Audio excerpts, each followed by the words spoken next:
Howdy folks, this will be part 4 of the Gingery Shaper built from blocks, aluminum blocks that is, and just wanted to give you a little update on my experiment with laminating the two 1-inch chunks of gray stock that I had. I just finished milling what will be the top. As you can see, I got a nice finish. I used the coarse file to take off the wire edge on it, but I used a carbide tipped face mill, basically set at about 3000 RPM, 2600 RPM on the bridge port, and just manually milled off. I did the opposite side first. Let me loosen the vise and show you. I did that side first, and then I did the two little wing things. These will be upside down. I just cleaned them and then flipped it over and milled the top. I had to go it shows 25 thousandths under, but it's actually only about 15 thousandths under in this dimension. So considering that, you know, everything Gingery does is castings and things are measured in 1/8 of an inch, I thought that's not bad at all. Note to self though, if I do another laminated project like this, I'll leave a little bit more material for cleanup. But I'm real pleased with the way this came out. The next step will be to mill out on one side, mill out troughs and drill and tap for the clamp pad. I think I'll do that on the opposite side, and this side I'll probably just mill out a couple of little troughs in the center, and this will be the surface that the 3-inch steel plate attaches to.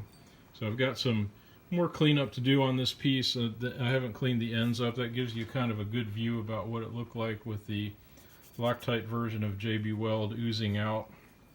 But yeah, this is the part. I'll probably machine that for the slide to go up and down, and just like I said, do some more cleanup on the end pieces there before I go final. I mean, a belt sander might take care of that satisfactorily, and that's not a critical dimension either. So anyway, I'm real pleased with this. In case you're wondering, I didn't really go into detail before, but when I do mount the steel plate on, my idea is, you know, they use flathead machine screws.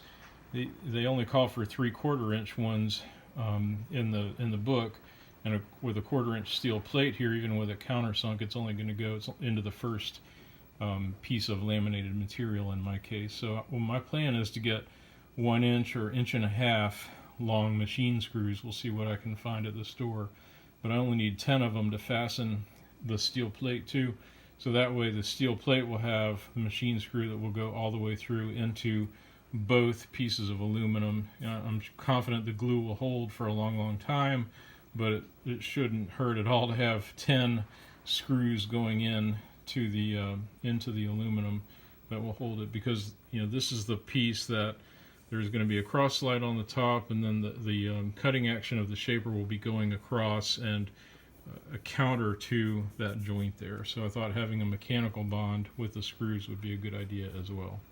So that's tonight's update. Thanks again for watching. Pretty pleased with the success. I will keep you posted, and have a good evening.